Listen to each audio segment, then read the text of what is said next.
So it was the first night they had curfew in Minneapolis.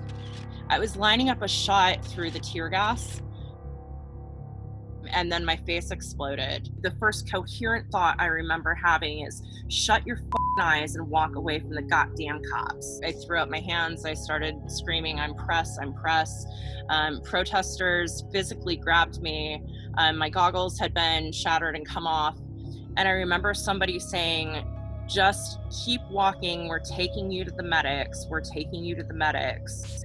Tweeted at some point, you know, I'm safe, but I'm about to go into surgery. I think I got hit. I'll see you on the other side. And then the next thing I remember, I woke up the next day and there was a doctor telling me that I was blind.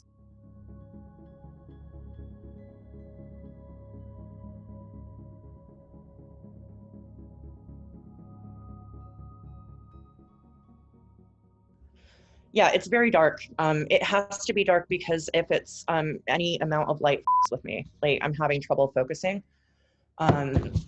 because my right eye is not used to taking 100% of visual, and my left eye keeps trying to focus on light and like make sense of it, and so I get like these racing headaches. I'm the sort that runs into the structure fire to get a picture, so I'm incredibly frustrated at being sidelined. The estimates that I've heard is that this is going to cost me, you know, out of pocket somewhere between $50,000 and $500,000. It's the rest of my lifetime's earnings. You know, I've been uninsured for a very long time. And not only that, I've been a journalist covering insurance and the uninsured for a very long time. I'm Linda Tirado, and for the longest time I worked minimum wage. After about 15 years of that, I wrote a very long comment on a message board that said it sucked to be poor. That went viral, and they let me write a book about how much it sucked to be poor. Ever since then, I've been a journalist and a writer and a photojournalist. I've written about economic and class issues. I've written a lot about race in America. I embedded in Ferguson. I embedded in Malheur when the Bundys took over the wildlife reservation. I never expected police to target me as a journalist. Hundreds of thousands of people saw what happened, and they didn't necessarily know I was a journalist. They didn't necessarily know what capacity I was working in. It's one of those things where it's your face on all the stories, but none of the stories get all the facts right. People found my Venmo and my PayPal, and then a whole lot of people trying to call me out as some sort of hero, as though I meant to step in front of a bullet and become some sort of icon. And then a whole lot of people who are really in the Trump lane, they're happy to tell me I got what I deserved. You can almost see the polarization of the country based on the response to what happened to me in my mentions on Twitter, which is been both heartening and disheartening depending on the moment. I live near Nashville. I do not tell you the mile range. I do not tell you the zip code. I do not tell you anything.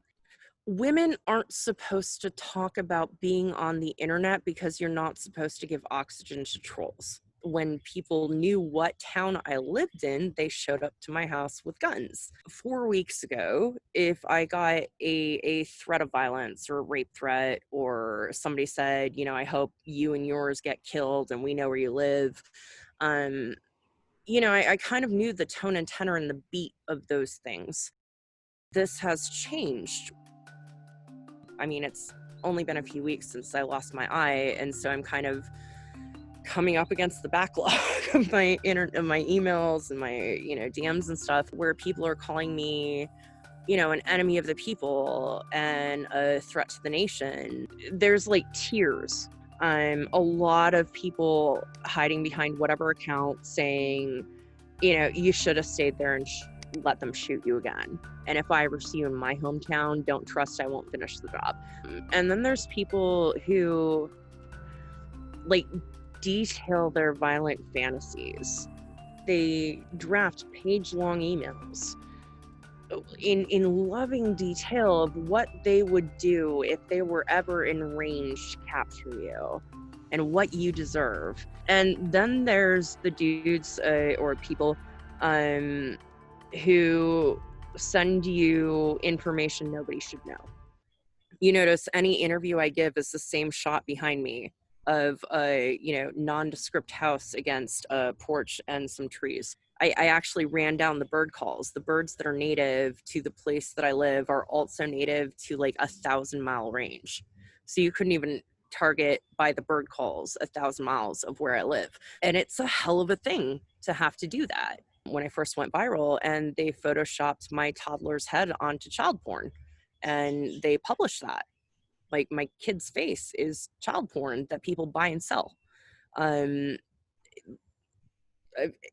You can't help but live with that. If I need to, I'm confident enough to get around, which is also new. It was scared me to get out of bed because what if there was Barbie things on the floor and I didn't see it, and then I fell and I hurt my eye. But we found a way to set up the room and reset the furniture, and like now I know where it is. I have no idea, having never become disabled before, what it's going to be like. It's going to take adjustment. It's going to take patience. I'm going to be super frustrated. Honestly, my worst fear is I can't go out and document these things because maybe, what if not having sight on my left side makes me a safety hazard? What if not having that full range of vision means that, I'm not suited anymore to the kind of work that I was doing? Like, I think sometimes valor is knowing when to step back and knowing when to take a support role. It's a lot of change of expectation. The instant I'm cleared to go back out, I'm a frontline journalist. That's what I do. And I don't think losing an eye necessarily has to stop me.